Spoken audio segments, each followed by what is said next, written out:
Hello! How is everybody doing today?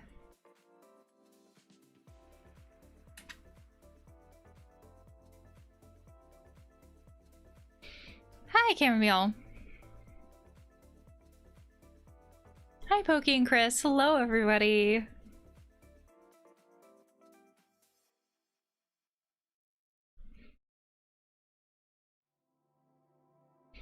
I just got done working, doing therapy stuff. Hi, Toontastic. Hi, Camilo. It's nice to see you here. It's 2 a.m. where you're at? Holy buckets. That is very early. It is like 6 o'clock in the evening where I'm at. Stress from cleaning, going through stuff. That can be really hard. I always think of, oh my gosh, what is her name? Who does the cleaning stuff?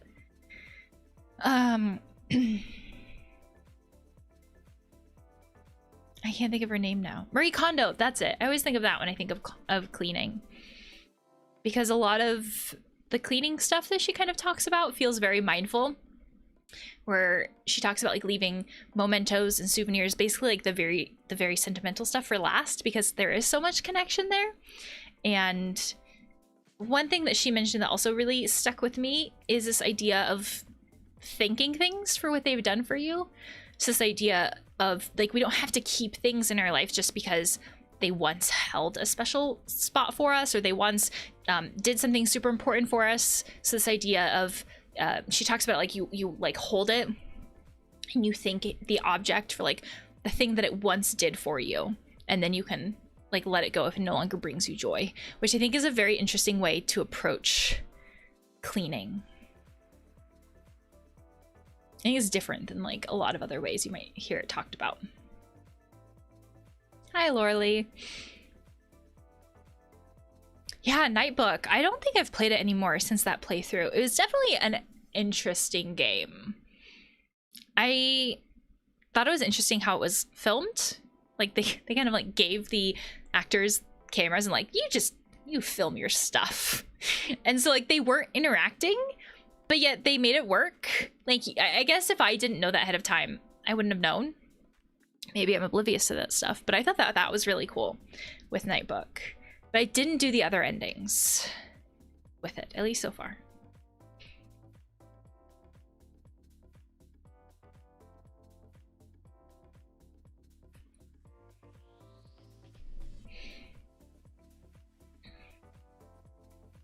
How's everybody else doing?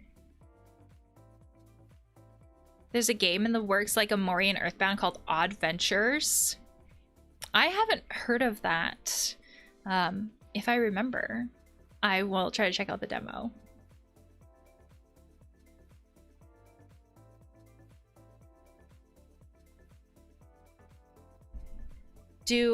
I've realized that Thanksgiving is coming up, at least for me, and like all the holidays and stuff, but I also realized that that's like a very American holiday, just kind of inherently because of the way it is. I don't know if there are any holidays in other parts of the world around like November, because I feel like in America it's like Halloween and then Thanksgiving and then, you know, whatever holidays we may celebrate in Christmas. But I don't know if there are any holidays abroad too, in like I say abroad because that's my perspective, but other holidays in other parts of the world in November.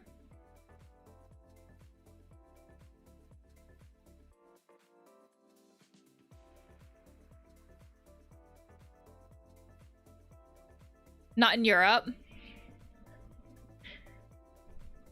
So there's just like a whole month of no holidays in between Halloween and like whatever holidays we have in December. I don't want to say Christmas because I don't want to assume that everybody celebrates Christmas.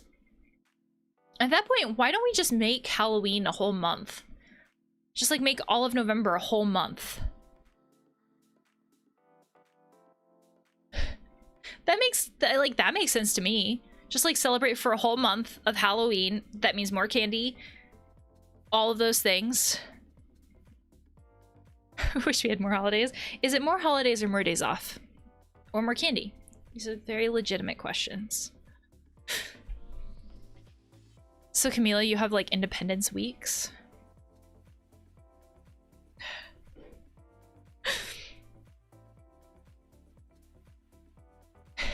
I imagine it would be weird to see people talk about Thanksgiving if you don't celebrate it yourself. That's pretty true. Even though like Thanksgiving is a thing where I live, I would not be against a whole month of Halloween. Just like stretch it out a whole month. Again, a lot more candy.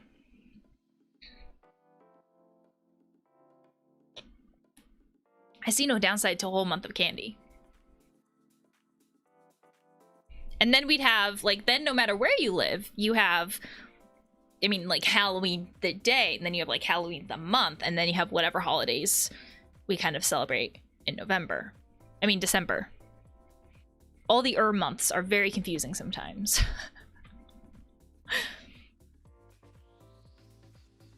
And then we get more days off, yeah. But if we celebrate a whole month for Halloween, how do we decide what days off we get? I think that would be hard, because then do we get the whole month off, or do we just get like certain days off? Is it just like every Friday that we get off, or every Monday? I don't know which one we would consider like better to get off. Hi, Allie.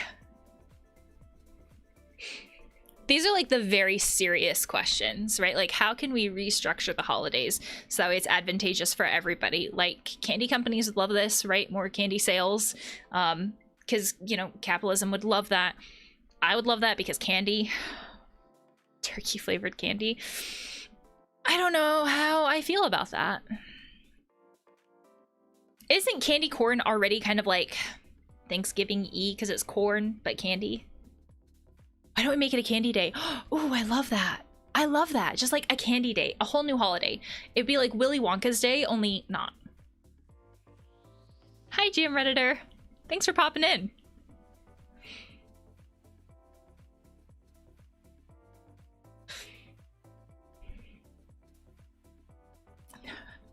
Hi, Autumn. This is an excellent time zone. So then the question is, if we make a whole new holiday for Candy Day, what day would it be in November? Ireland has Pancake Day? No. No. No. The 27th? Why the 27th? Is the 27th Pancake Day? Or is the 27th Candy Day? Why would we choose the 27th? Oh, but see, the 27th is a Saturday.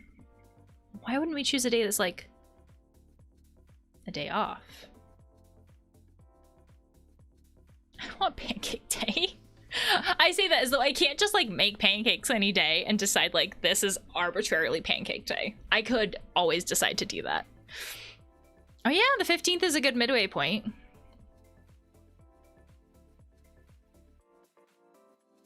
I think the hard part about holidays too is if you make it like a day of the week, a day of the month, it's never always gonna fall on a good day to take off. We could do it like Thanksgiving, where it's like, because what Thanksgiving is supposed to be the 3rd or the 4th Thursday of the month. We could make our Candy Day like the like first Monday or the last Monday of the month. Or the same with the Friday. It's like the first or the last Friday of the month. So then like the date won't always line up, but then you always get a day off of work. Ow. Just jammed my finger on the desk. I like how we say this as though like this is actually gonna happen. Like we're gonna petition world leaders and be like, let's make Candy Day a thing. And this is how we're gonna do it. And here's how Candy Day is different than Halloween. It's just all the candy, but no costumes, no like, no limits. Any adult can do it. Let's make it happen. We can make it happen. Start a change.org petition. I mean, like, I'm not against that. Spaghetti Day. I'll do anything to make Candy Day a thing. Should be the first week, because I hate the first week of November. I think a lot of firsts are like really hard. Like, you know, we get the Sunday scaries because it's like, oh, tomorrow's the first day of the week and I'm gonna dread it. A candy month, every day celebrate a different type of candy. Ooh, that's good. I like that. Yeah, we're onto something here. I am gonna be done with this stream today and I'm just gonna have like the biggest urge for candy ever. A candy month, a candy year. Costumes are the best part of Halloween. That's just Halloween, but worse. I mean, nobody would stop you from the costume. But this way we can get the candy without like the shame, blame, and guilt of like being an adult or not having a costume. This is kind of problematic. I want candy now. Or a chocolate day. I mean, chocolate is the best kind of candy. Not gonna lie. Dress up as your favorite candy. But we don't want people like trying to eat other people. That sounds like the zombie apocalypse, but with extra steps. So like, that's my opinion though. I just want the candy. I mean, you can dress up. You are perfectly allowed to dress up. I just want to eat the candy. But not the people, just the candy.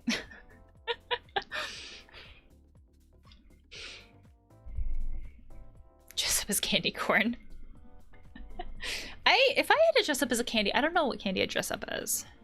Probably something like a lollipop, because that would feel like an easy costume for me. Just like white clothes and something red on your head. Dress up as the kind of person who would eat your favorite candy. Well, then I'm already in costume. I'm doing it. This is already happening. Because I am already the kind of person who would eat my favorite kind of candy.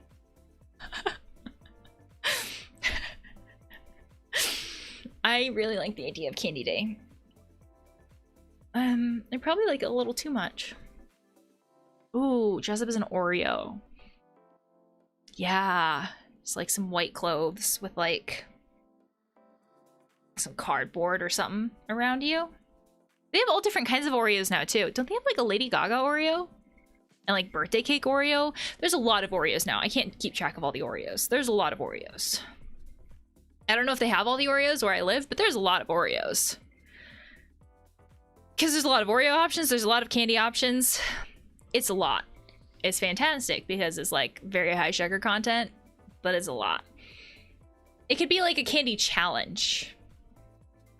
Probably very bad for diabetics. But a good challenge. What's the correct way to eat an Oreo? I don't think there is a correct and incorrect way to eat an Oreo. I will very much advocate for you do you.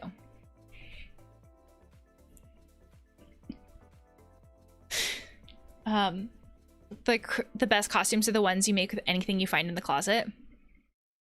I do have a Batman costume in my closet, so I am all for that. I don't know where the mask is, though. I have no idea what happened to it. I think I can find my Iron Man mask, so I'd probably have a Batman costume with an Iron Man mask, which doesn't make sense. But I'm sure I could make it work. Hey, weather. Especially wasabi Oreo. I don't know. You know, of all the Oreos out there, I don't know if I would eat that one. That's probably the one Oreo that I would give away to trick-or-treaters. Give them an experience they won't forget. That sounds terrible.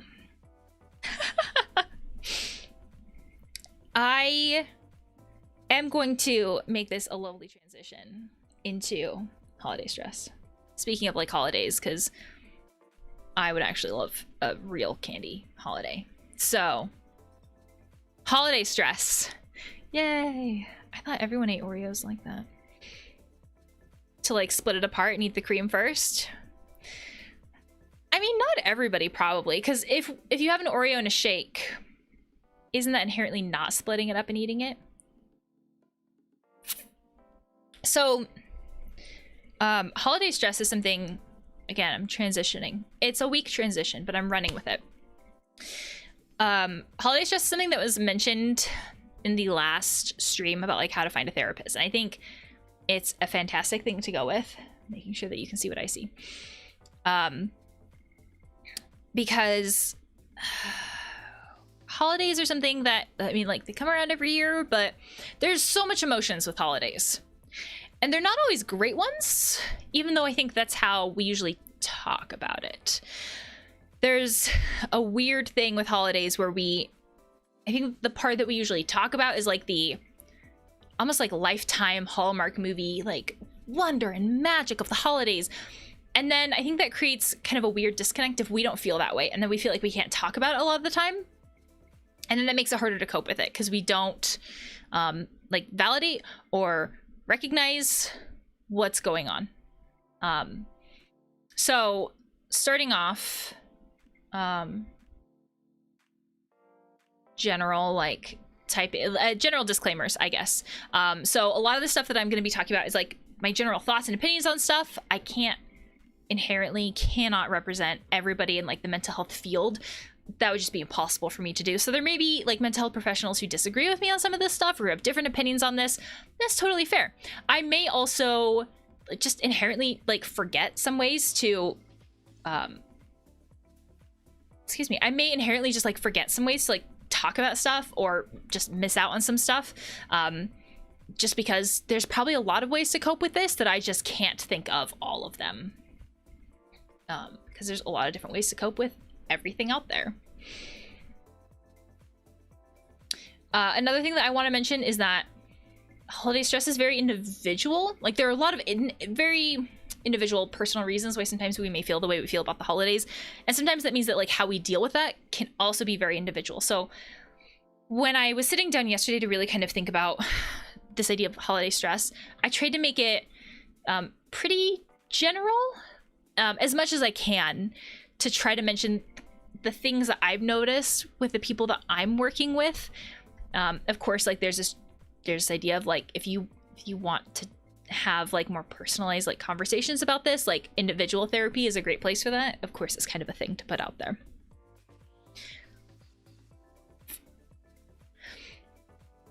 I do think that family stuff is a big thing during the holidays, and families are complicated, y'all, and there's a lot that comes into that. Bye, Kyoko. So when I was thinking about like why the holidays are stressful, I think there's a lot of different attitudes, approaches, and like paths that we can have with the holidays, whether that be because of families or because of other things that we see as connected to the holidays. A lot of our perspectives on things, a lot of our attitudes, or a lot of our emotions are about the connections that we have with things. If something happened during the holiday and that thing was not great, we might see the holiday in a different way. We might see the holiday overall as not great. And so that can mean that we start seeing like that. That's probably one of the biggest reasons why we start seeing the holidays as stressful. I guess I want to point out that like the holidays are not the same for all of us, which I think is weird to think about sometimes because it's not how it's represented in the movie. I think that there's a lot more conversations about media pace. Thank you. I think there's a lot more conversations about media representation as far as like the LGBT community and general communities. But when I think about how holiday movies, TV shows, all that other stuff are shown in the media, it's usually always happy. Or if there's something like the Grinch movies, there's always a happy turn. It always ends up happy and everybody gets the Christmas spirit. It's also like usually Christmas, if we're being honest. And it basically, we end up learning that holidays always have to be happy. And so then it's this weird thing where, okay, but what if I don't feel happy? And then it's really hard to validate that because then we feel like we're the only ones. And so I feel like pointing out that if someone else's experiences are different from ours, like that by itself can make it stressful overall. And so again, this goes back to the idea that holidays are incredibly individualistic. But holidays are weird in that like we're just kind of taught. Oh, chat apparently like disconnected and reconnected. So we are usually just taught that like the holidays have to be happy. It's obligated happiness. That's a fantastic way to phrase that. I might steal that. It's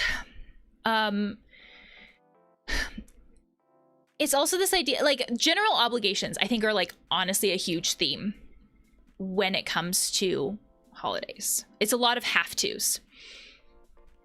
When I think of like what like other things that kind of like make the holidays more stressful and overwhelming, there are some things like grief and loss. When we experience some kind of grief and loss, I think of grief and loss, and I may have talked about this before, so like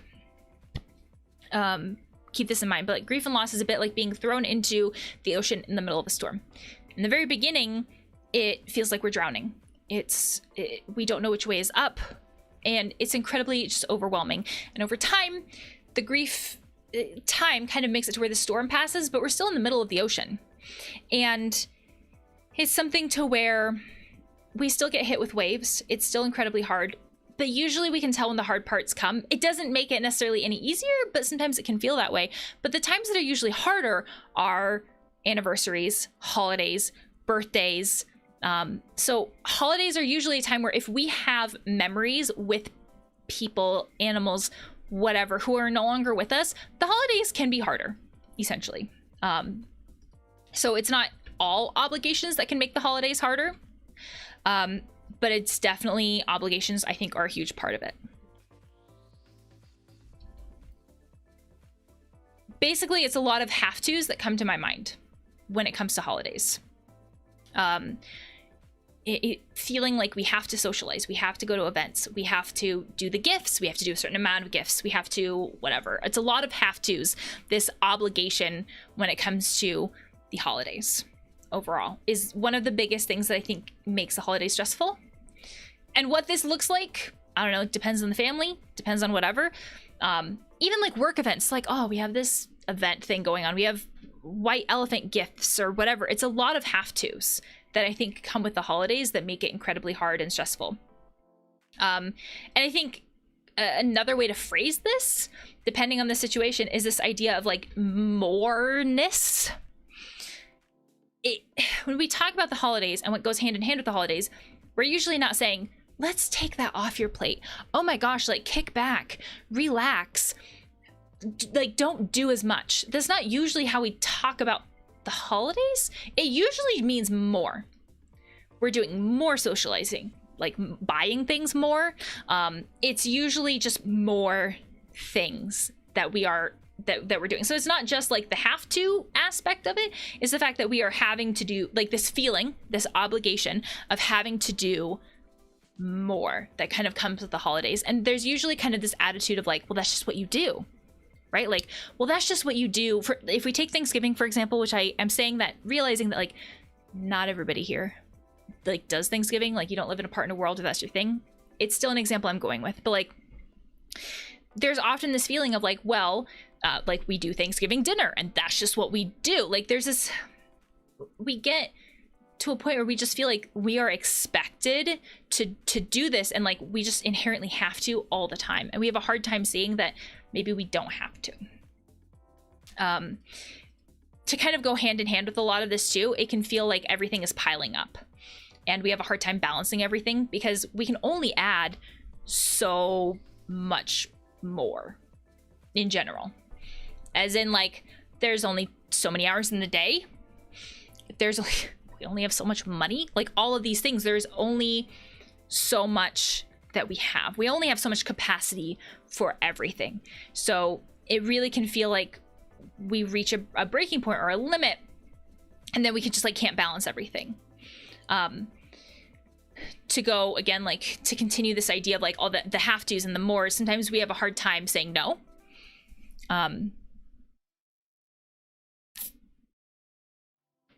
Sometimes we have a hard time saying no, like knowing what boundaries we can or can't do, knowing what boundaries would even look like, or that we can set them. Because again, if we have always had this expectation, like this is just the way it is, this is what this looks like, we have to. Sometimes we don't even picture, sometimes we don't even think of boundaries. Like boundaries don't even enter our head because that's just the way it's always been. And then sometimes the people that we feel like we have to spend time with during the holidays, we might have complicated pasts with. And I feel like that's a nice way to say that potentially we're talking about people that we maybe have connections with trauma with, or maybe they were the people who caused trauma or continue to cause trauma, like people who don't understand us, don't validate us in a variety of different ways, who just continue to do that, but then we feel obligated to spend time with them just because of these same reasons. We just have constantly felt obligated to spend time with family. It's that idea of like, well, this is just what we always do. We always have to, you know, you spend time. There's always a feeling of family that comes with holidays.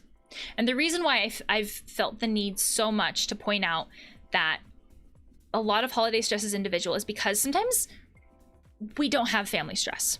Like some people are incredibly privileged to have fantastic families. And if that's the case, I feel like we have a hard time understanding why the holidays can be stressful. It's like, well, why wouldn't you want to spend time with your family? But not everybody's family is great. And unfortunately, childhood trauma is incredibly like more common than it should be. And so when we have these like very complicated histories with our family, this idea of like, are these complicated histories or trauma, like intentional or unintentional, can be incredibly hard when you then feel pressure to spend time with them. And it doesn't have to be intentional. It doesn't have to be as though people purposely set out to like do things to us to still feel incredibly difficult and incredibly emotional and incredibly overwhelming. Sometimes this is the idea of like, if we have felt like we just are, if we feel like we're just not good enough for our family, that to me doesn't feel intentional. Like it's not like our family intentionally set out to like rub our nose in things. That still would be hard though. It doesn't have to be something that's intentional. I want to throw that out there. Technically every mental illness is more common than it should be.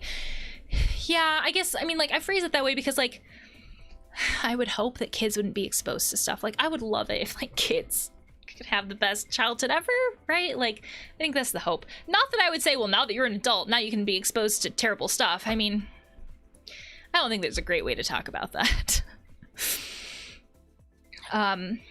So I mean, like I think these are some of the biggest things, but about like why I think the holidays can be stressful. And it's honestly the feeling of like obligation and pressure, plus often other things, but the mores, the obligation, the pressure, those are some of the biggest things that come to my mind when I think of this idea of like holiday stress. And when I think about what we can do about it, this is where it really gets into like potentially very like personalized things. I'm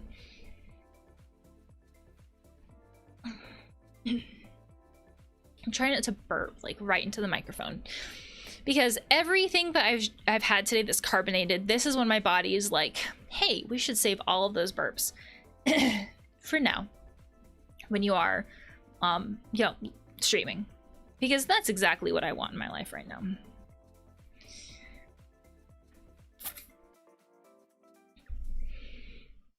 So thinking about like what we can do about this, I think when I was reflecting on this yesterday, trying to like put my thoughts together, one of the things that stood out to me as like a theme of these like ideas that came to my brain hole is this idea of not putting ourselves last, of like of prioritizing ourselves in some way.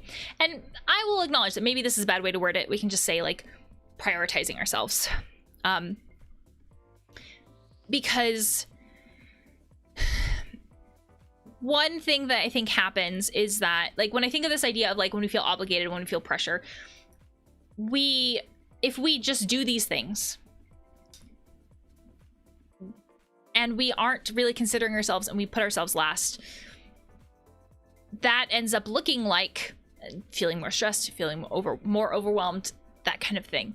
So when I think of this like in action, I think of it being something like really thinking about what the things are in our daily life that actually like help us the most. You can think of it like helping us the most. You can think of it like, what are the things that make us feel happiest? You can think of it like, what are the things that like, what are the self-care type things that are, I don't know, the most helpful, however you want to think of it. Because during the holidays, these are the things that often end up getting sacrificed first. Because again, during the holiday, I mean, during any time of the year, not just during the holidays, but during any time of the year, we only have so much time. Like there's only so much time, energy, and effort that we have. And so if we are saying, okay, well, I am going to do, Thanksgiving and whatever December holiday we're doing, and all of these other things. And a lot of times we're not just doing one thing. If I am saying for Thanksgiving that I am going to do Thanksgiving stuff, it's not just one thing. And I think that's also important to recognize. I'm not just saying, oh, I'm just going to go to one event. Often there's so many things involved in that. It's this first off idea of like, I've seen a lot of comments about like parents in the chat. So sometimes it's like, okay, how can I, like English. Let me back that up a little bit. If I am feeling anxious about spending the holidays with my parents, we talk about it as though it's just that one event, like just Thanksgiving. But it's not just that one event. Every single step in that by itself can be stressful. I might be sitting here thinking to myself, what clothes can I wear that are like socially appropriate for my parents, that my parents won't mock me, or that my parents won't question me with. So like the act of getting ready by itself can be stressful. I might be sitting here going, what makeup can I wear that like my parents won't mock me for? Like I just got my septum pierced, so I might sit here and go like, what jewelry can I wear so my parents won't say that I look like a bull, right? Like there's so many steps in this, and each one of those can add to our stress level. It's often just this piling of small things on top of each other, and each of those can be stressful by themselves. And then it's this idea of when we like driving up to the event, we might be overthinking, we might be ruminating, we might be sitting there thinking to ourselves like, what is going to be happening? And that by itself is also its own stressful thing. And then, actually talking to people, and what are we going to talk about with the world events the way they are? It's like, oh great, are we going to talk about politics? Are we going to talk about like world events as far as like medical world events, if you get my kind of subtext there? Are we going to talk about, I don't even know, like these things that are often very controversial, and then that kind of puts pressure on me to like, am I going to conform and just like nod even though I don't agree with them, assuming that we don't agree with the people involved, or is it going to be something where I'm going to maybe stand up to them and disagree, even though that causes issues, but I'm like more authentic to myself. Sometimes it's about the food too. If we have like food sensitivities, or even like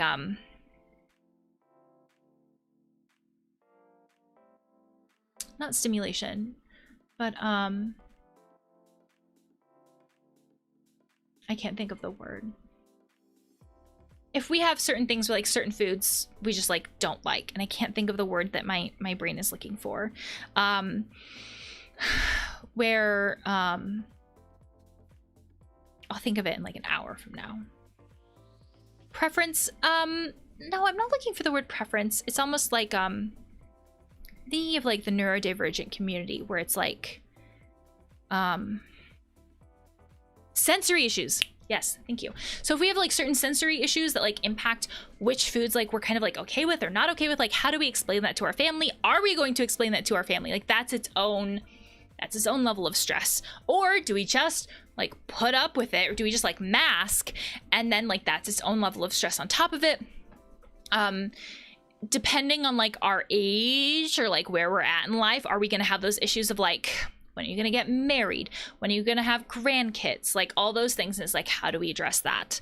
Are we going to have like, and then like, how much conversation are we going to put up with? How long are we going to stay there?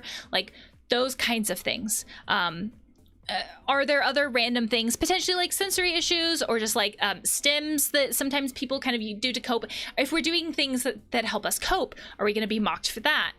So there are a lot of like different small things that stack up oftentimes to make it a big overall stressful thing. And it's not just that, even in general, a lot of times it is, it's how we think of it. Cause like it's often not just the stressful event. We're also then like overthinking about the stressful event leading up to the event too. And then sometimes we need time to recover from a holiday. So then by the time, you know, so Thanksgiving's a Thursday. So maybe we need Friday, Saturday to like really like de-stress, to crash essentially after a big stressful event. Like all of these are very valid things that impact like how stressful holidays are for us. It's not just the one big event. It can be stacks of like little events. Of course I didn't like write that down here. Where's my star?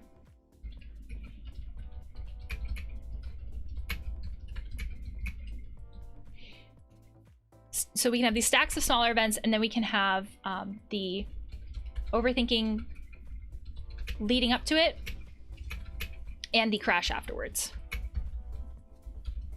Kind of like how when we get back from vacations, we can have these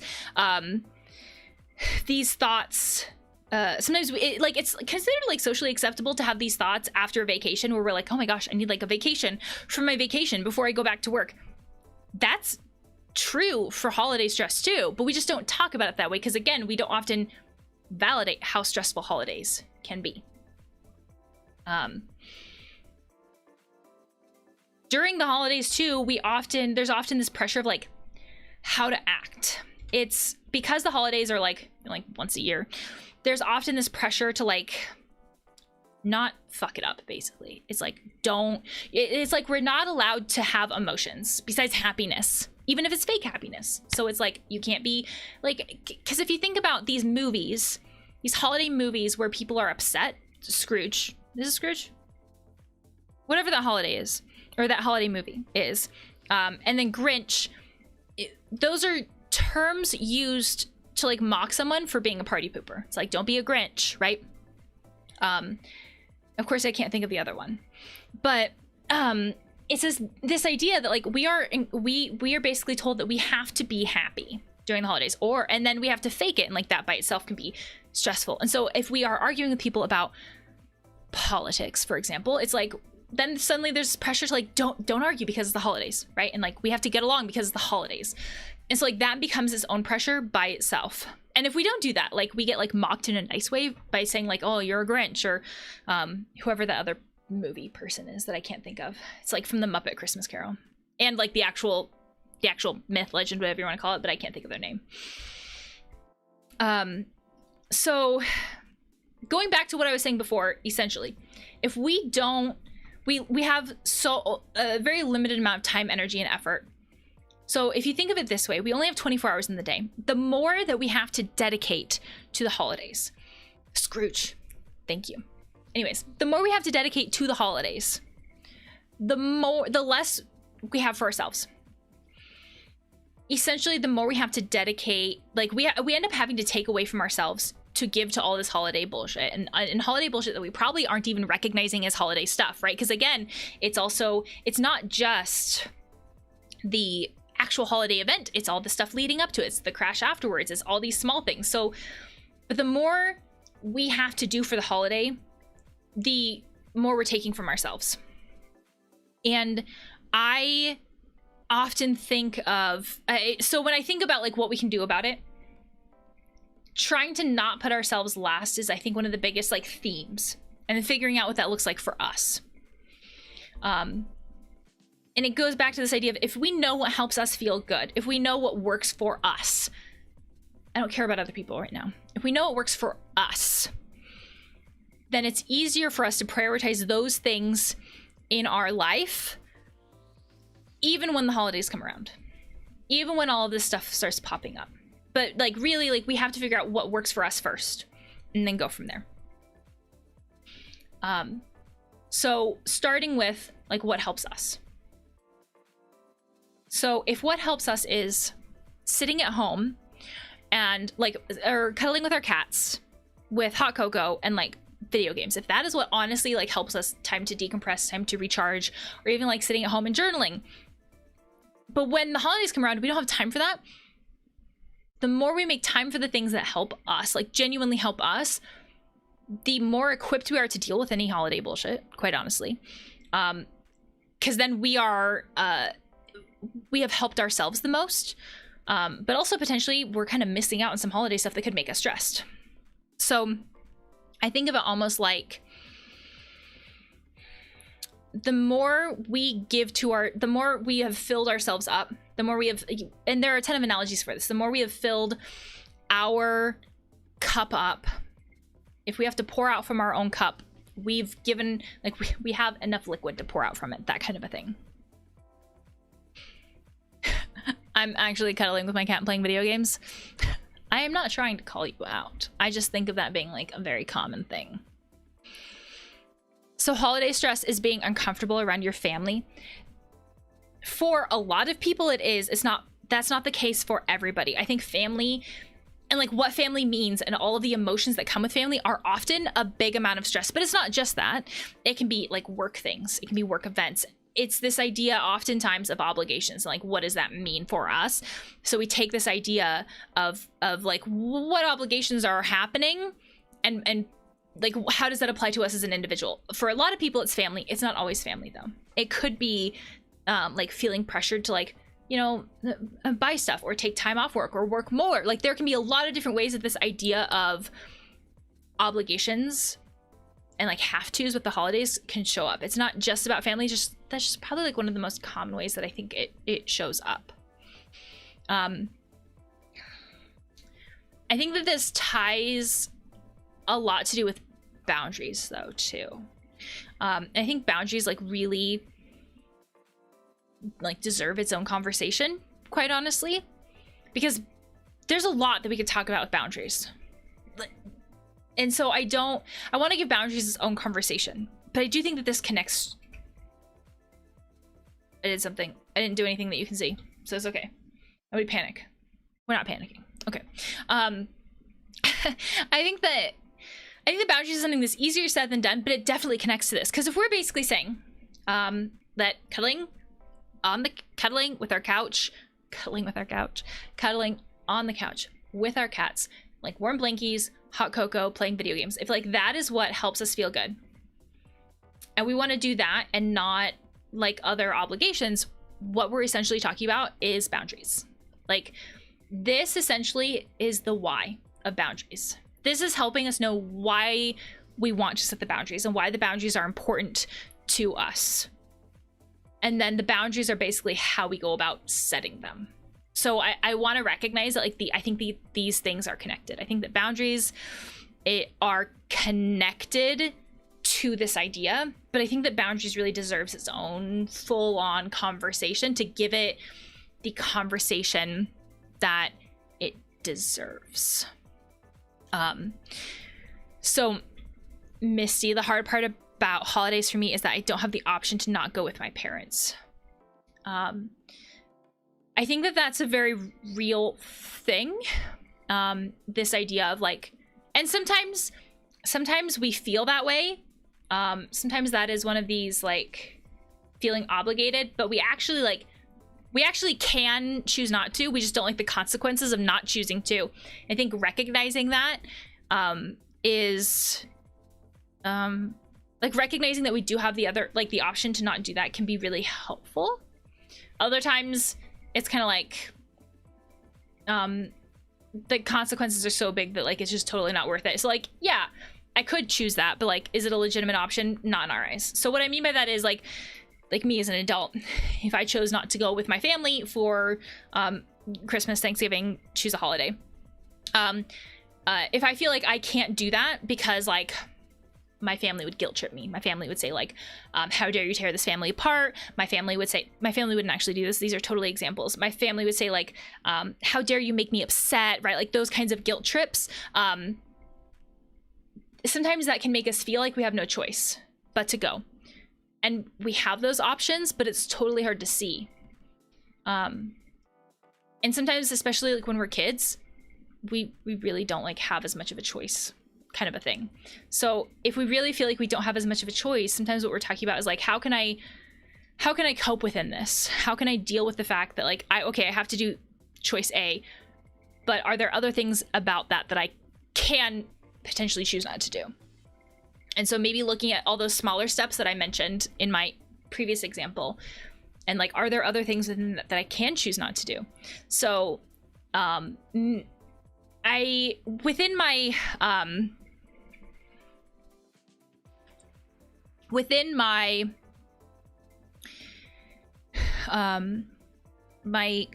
work with clients, I don't know how many times I mentioned to people that like the bathroom is always a viable choice. And what I mean by that is like, yes, please like use the bathroom as like we as humans do. But what I mean is that sometimes we don't cope. We don't deal with things. We don't like whatever around other people, which is like usually something that goes hand in hand with the holidays, because we tell ourselves, well, what if people see? And what if people comment on that, right? So there's this need for secrecy when trying to deal with things around other people, which usually goes hand in hand with the holidays. And the bathroom is like the best cop-out. People get weird around poop and like poop conversations. We don't want to know what goes on in a bathroom, especially if it's stinky. There's just something about it that like, it's not socially acceptable to really talk about that. So, one of the like most helpful ways I think to cope around family is to take bathroom breaks and to like cope in the bathroom. People don't usually comment on that. And if they do, it's super easy to say like, I had diarrhea, I had to poop, right? Like those things, like we as people are like, oh, I don't want to know about that. That's TMI. So when we're talking about like, okay, if I do have to do these things, how can I make it as easy as possible, as painless as possible? Then bathroom breaks. Holidays are just social constructs, which a lot of people feel pressure to do, but still do it anyways because they think it's the right thing. I would agree with that. I mean, we basically, I think it's not about like, it's the right thing. We basically see it as like the consequence of not doing it feels bigger. So it's kind of like, okay, if I don't do this thing that I'm feeling pressure to do, what are the consequences of it? And a lot of times we feel like the consequences are so big in our minds, whether that's accurate or not, but we often feel like the consequence is so big because that's what we've been taught by society or our family or whoever, that we feel like we can't say no, even though we probably can.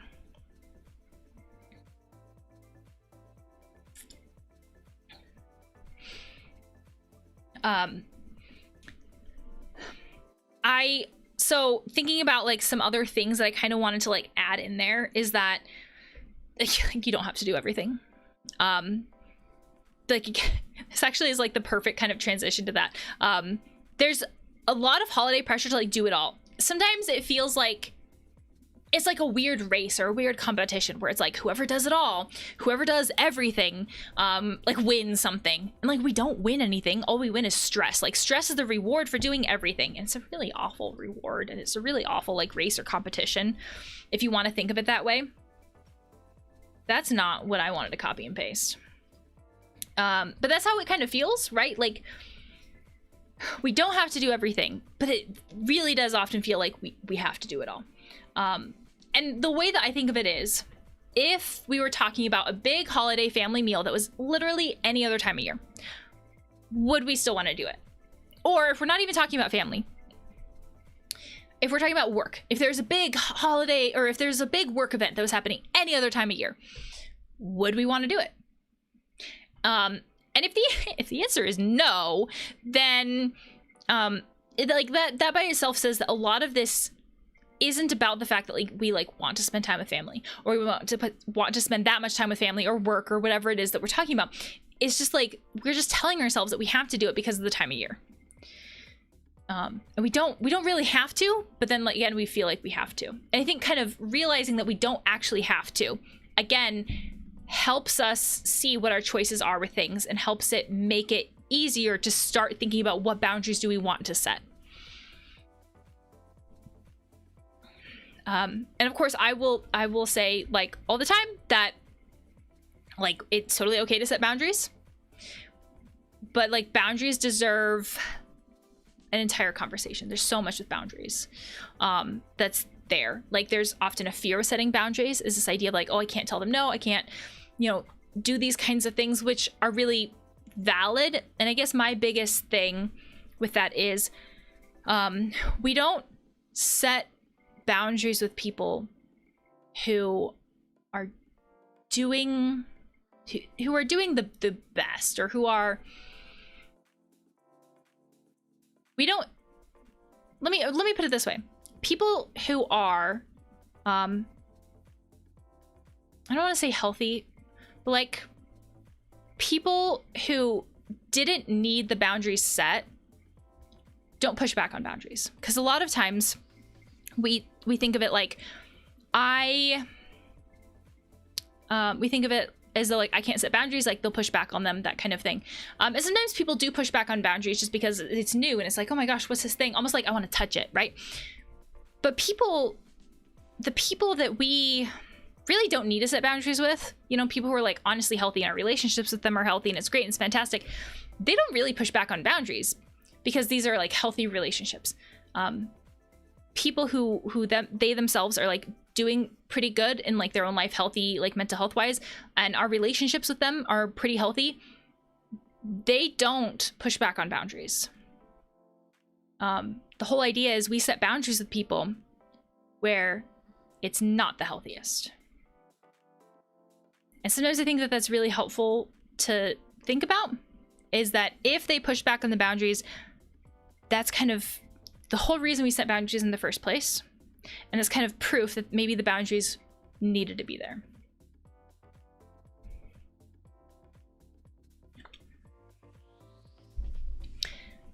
And like, did I phrase that potentially the best? No, maybe not, right? And I'm not saying that like the world is not black and white enough to say that people are healthy or unhealthy. And I totally recognize that. But if we set boundaries and people push back on them, I think that that does kind of show that maybe the boundaries are a good thing there.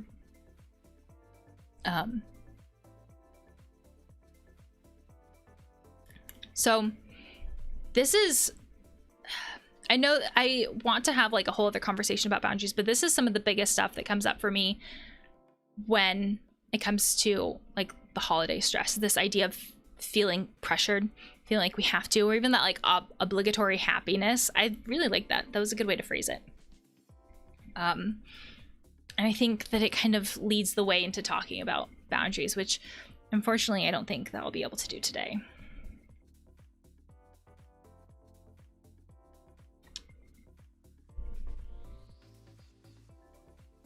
I don't know if you want me to leave this up or just for just a second longer, or just switch over to one of the others. Just putting boundaries on everybody.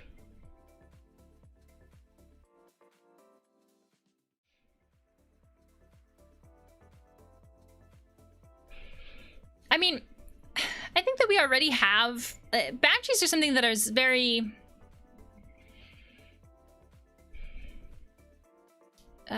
vague. We often think of boundaries it's like very black and white. Like if I'm gonna set boundaries, like it means I'm cutting them out, like that, cutting people out of our lives. So we often think of it that way, but like boundaries aren't like that. Boundaries can be this idea of like, oh, I'm only gonna hang out for an hour, or I'm only gonna really text this person, or I'm only comfortable with that. Like we set boundaries in a lot more vague ways than I think we usually think of. But that means that inherently boundaries don't have to be as black and white as I'm either going to like have this person in my life or I'm not.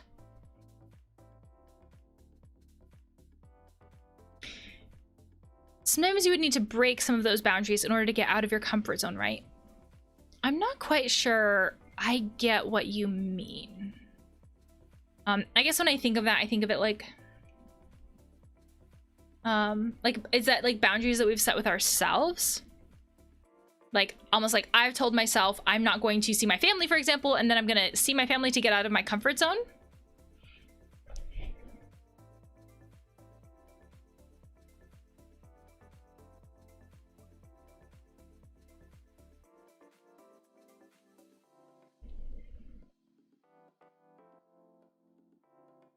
Because I guess I've been talking about boundaries as though it is something that we set with other people, almost like saying, hey, Uncle Bob, I don't appreciate it when you talk about politics, I guess, to continue with an example that has been used.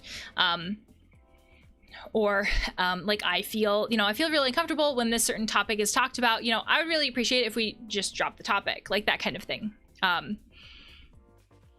So like that idea is what I've been thinking about when I say like boundaries.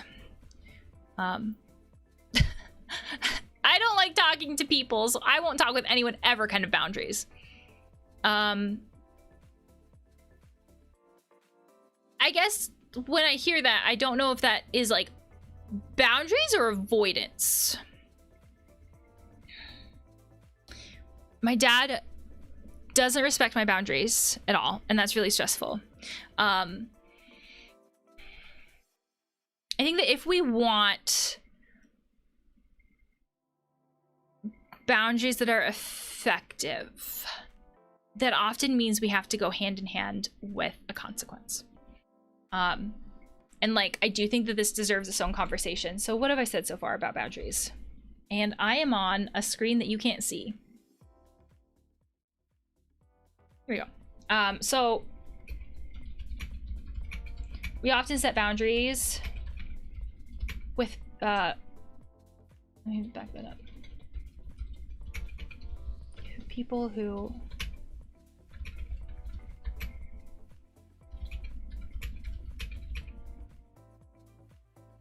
aren't the healthiest are the ones who test our boundaries. Ooh, I can't spell.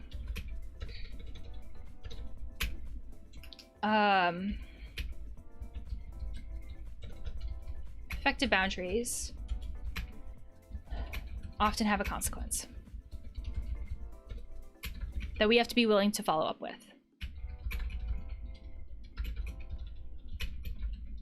So,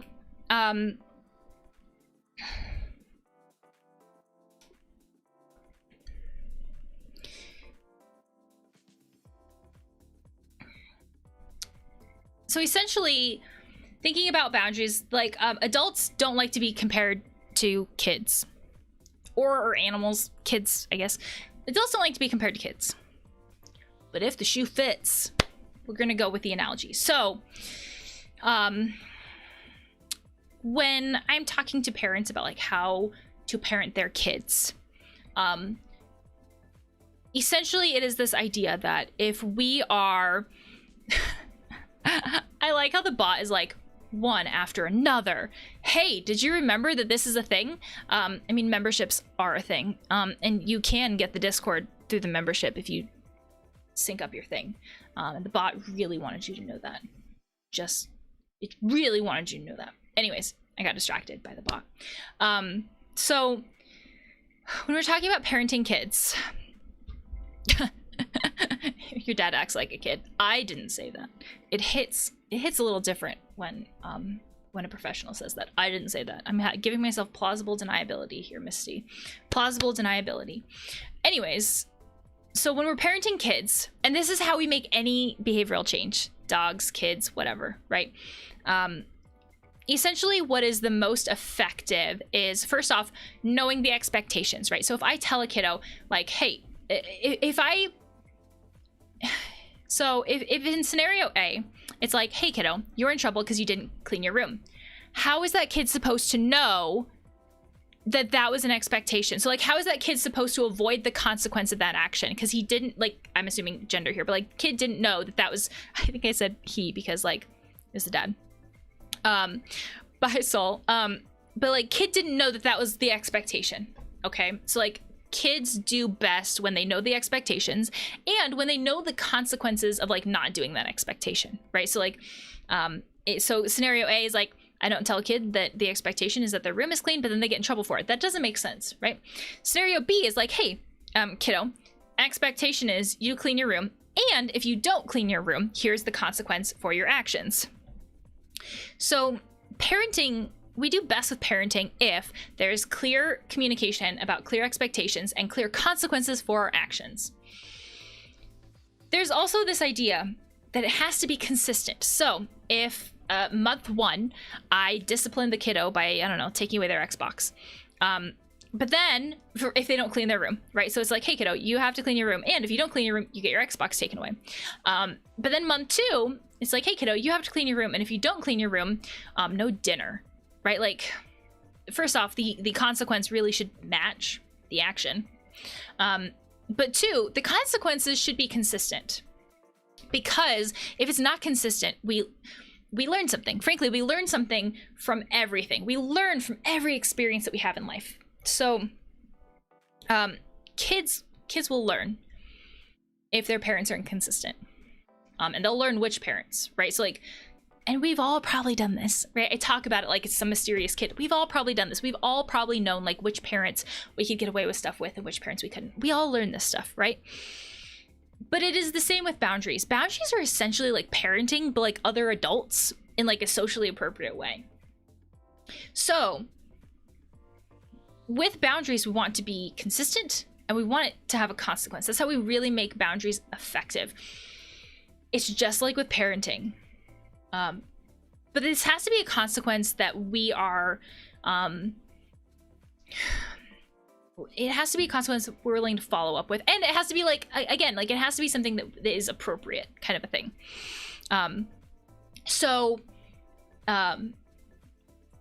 Don't make the kids like hate their parents or something. I mean, like, yeah, that's why we want the consequence to be appropriate. So something like, hey, hey kiddo, you didn't clean your room.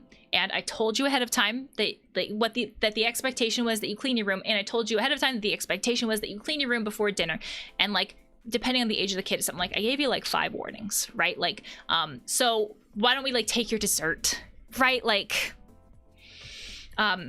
so this is something to think about with the consequences, where it's like, we have to be willing to follow up with it.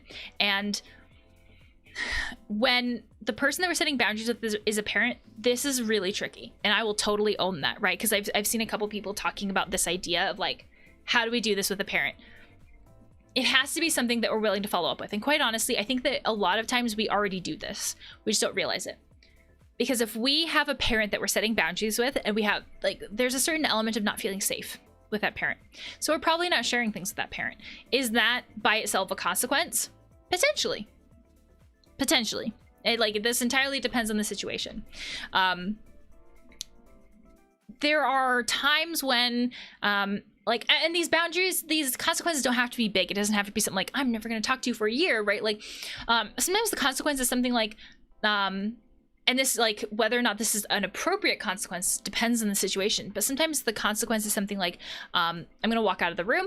And we don't always have to tell them the consequence. With adults, we don't have to tell them the consequence. I think that is one difference between like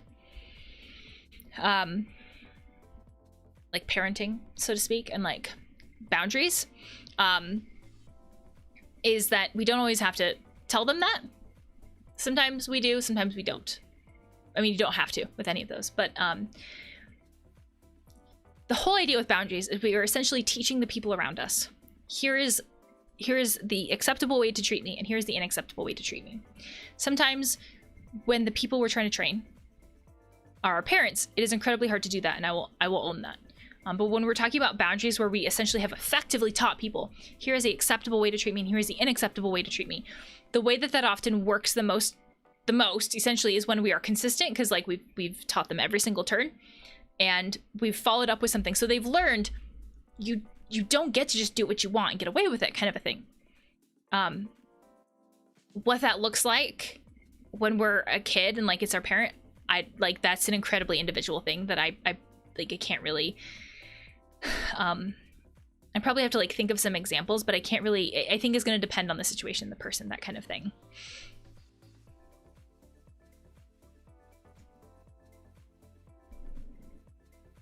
But these are some of like the biggest things that like come to my mind about like really trying to like set these kinds of boundaries.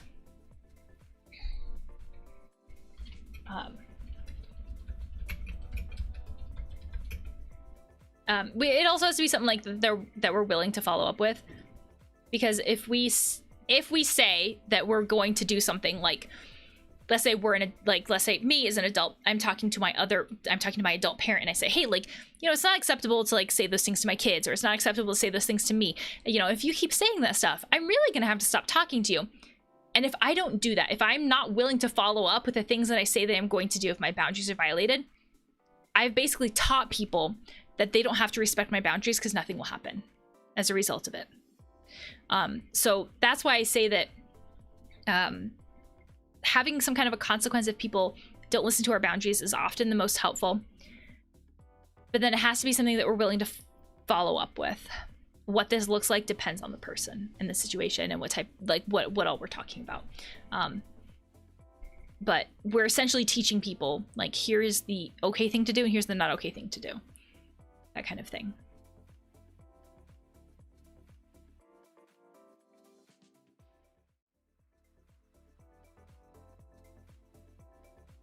And I guess I think of it this way. There's still a consequence for their actions. Because if this is our parents who are treating us this way, the consequence of their actions is like, what kind of relationship are they going to have with us once we're an adult, and we can make more choices about like what we do, where we're going to live, that kind of thing. So there are still consequences, even if it doesn't happen right away. They may not see the connection between the two. They may not see that them treating us that way is going to have that consequence, but it's still there. What if we have a habit of, or what if we have a fear of setting boundaries?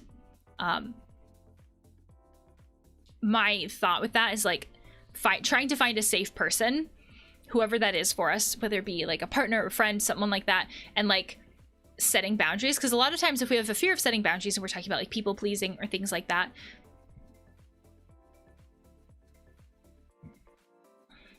excuse me, then we oftentimes don't set any boundaries. And so like really thinking about like, okay, what are boundaries that I want? And a lot of times they're silly things. Like, we're really starting off small. They're silly things. There's something like, I'm going to end the call in an hour. I'm not going to text them back right now. Like silly things like that. And they don't all have to be communicated. They do not have to be communicated. And essentially we practice those boundaries with safe people. And we start teaching ourselves that we can set boundaries and it'll be okay. And we start with safe people. And then essentially once we've taught ourselves that we can set boundaries and it will be okay, then, you know, then we can do boundaries with other people.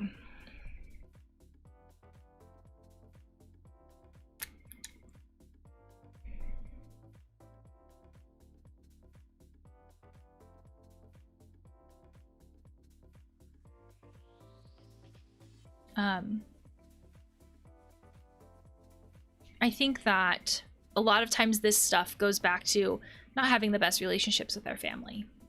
Maybe we were taught that we couldn't have boundaries and we weren't allowed to have boundaries. Or they were just like, when we were children and we couldn't enforce our boundaries, we were taught that there were just huge consequences for trying to have boundaries. And so a lot of times I think this is like huge family stuff that we're often talking about, with stuff like being afraid of boundaries, or even just like being taught that of people pleasing and stuff like that. And we end up feeling like huge things will happen if we set a boundary. And so, but that doesn't help us. It is okay for us to prioritize ourselves, even just a little bit. Prioritizing ourselves does not mean that we are actually taking away from other people. Other people will survive if we set a boundary. Other people will be fine if we set a boundary. It is not so black and white where it's like, if we set one boundary, other people will leave us, or other people will like completely dissolve every relationship with us. Maybe there is a middle ground. And I think practicing these things kind of helps us see that there is a middle ground there and what that can maybe look like. And sometimes if we have awful relationships with our parents, sometimes we end up teaching ourselves that we can have family outside of our family. So maybe we can form our own family. And basically we're talking about friends. And that maybe we teach ourselves that there are people out there who don't act that way. And then we find those people and we make our own family.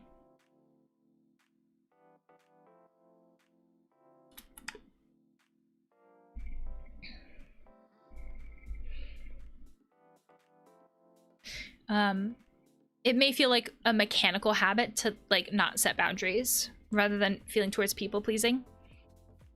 And that may be that may be helpful then to figure out why. Like if we do everything for a reason and a purpose, where's the why? Like what is the purpose behind that? Is it just a habit? What is the habit behind that? And at a certain point, it doesn't matter. Really, at a certain point, it doesn't matter like why, what the habit is doing, because if the way we change the habit is the same way, does it matter? Sometimes we get stuck on figuring out the why, and figuring out the why can be incredibly helpful and like enlightening. But if the way that we go about changing it is the same, regardless of the why, sometimes we get stuck on finding out the why. So figuring out the why can be very helpful, but sometimes not necessary.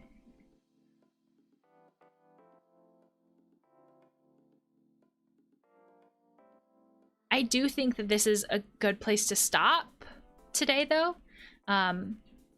I believe I will be... So I'm going to take essentially like a week off from streaming because of Thanksgiving, ironically. And then I'll be back...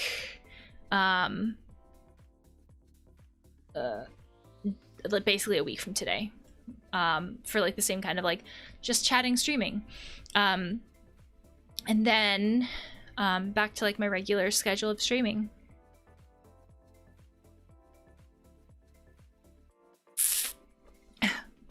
That's it, Booj. I'm glad you were able to come in, even if it was just for a little bit. You guys are up very late. 3 a.m. and 5 a.m. That's very late. We're social animals, so it feels weird to limit socializing to feel good with myself.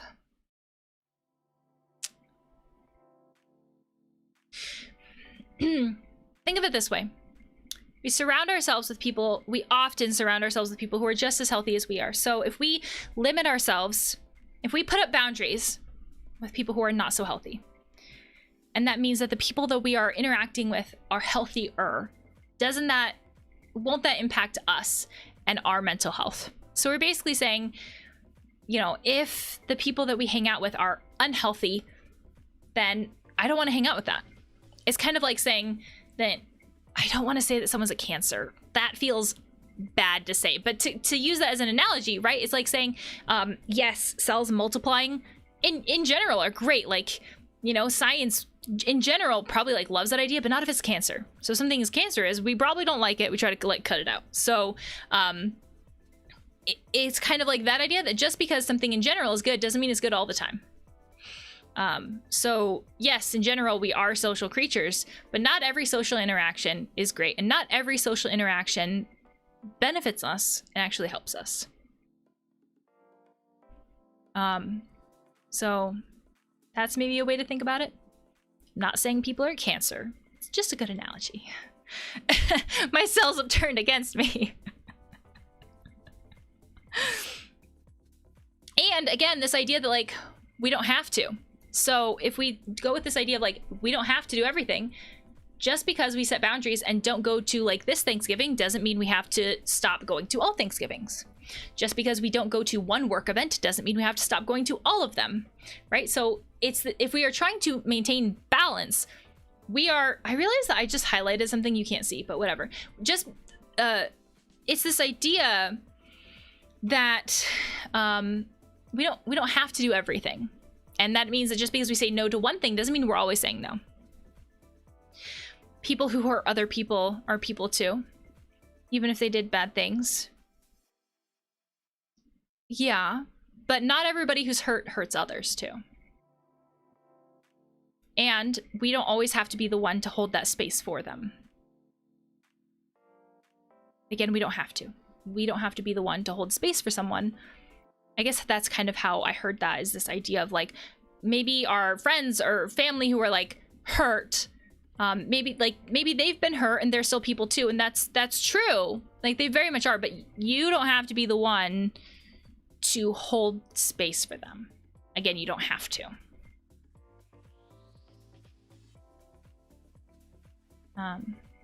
So that's kind of like, for me, one of the biggest things, like, we don't have to.